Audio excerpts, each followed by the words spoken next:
Well, hello again, everybody. Welcome back to Posey Mom's Probiotic Podcast. Well, we call it a podcast, but it's also a video cast because it's on YouTube. My name is Jacob Patrick. I'm here with Kiefer Daddy. How are you today, Kiefer Daddy? I'm doing just good, Sonny.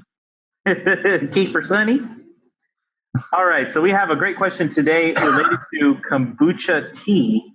This comes from a Posey Mom customer named Jenny. And it's an easy question, a quick question. It says, can I use apple cider vinegar instead of white distilled vinegar? What would we say about that? Yeah, we've had that question asked a couple of times. It's good because there's so much health benefits they say about apple cider vinegar. So they think they can combine these. However, the information says that apple cider vinegar is made through the process of fermenting the apple juice. Kombucha tea is also a fermented product made from sugar and black tea. So you would think you would be able to combine these.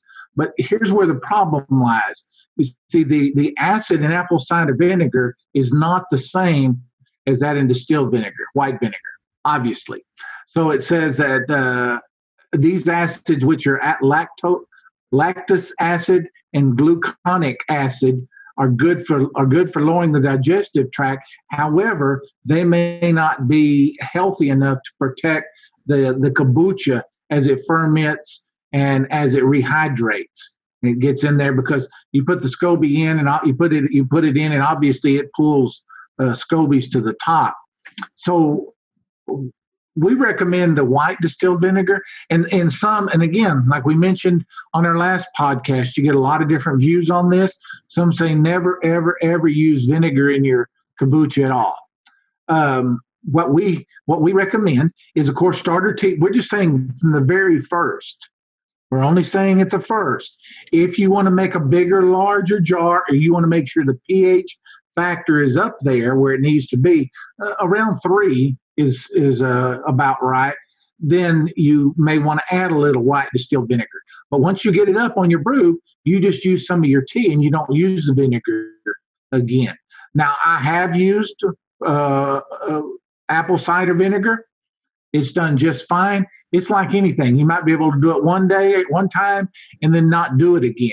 Let it stay healthy. So to answer your question, apple cider vinegar is not the best, as other vinegars are not. But if you're going to use one, we recommend white distilled vinegar, but it may change the taste for you, and it may be something that you like. I truly don't think it'll kill it if you do it once in a while, but that would be up to you. But just depends on your taste. Yeah, good. So there's a couple of big points there we want to recap with. One, you choose the vinegar you're going to use. Our suggestion is white distilled vinegar. That's what we use, what we've had success with. So, I'm getting some echo now. And the second big point there is we only suggest using vinegar generally in the first batch, when you first order kombucha, SCOBY, and starter tea from us. On subsequent batches, you're taking a little bit of the tea from the previous batch and using that instead of vinegar. That's all made very clear on our instructions at poseymom.com.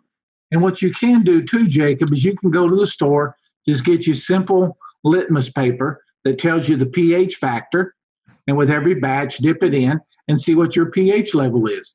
And sometimes you think because it doesn't smell as vinegary, is strong, that it may have lost some. I thought that with the last batch. I put my litmus paper in and it said around 3.4. So everything was fine on that.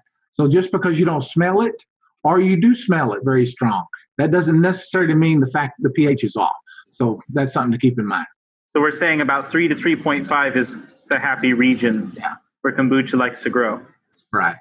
All right. Excellent. Well, I think that's it for this question. Thank you very much, guys, for listening and for watching.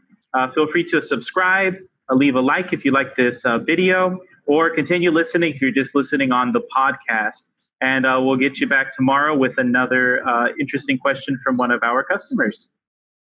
We'll talk to you next time. Bye-bye. Bye.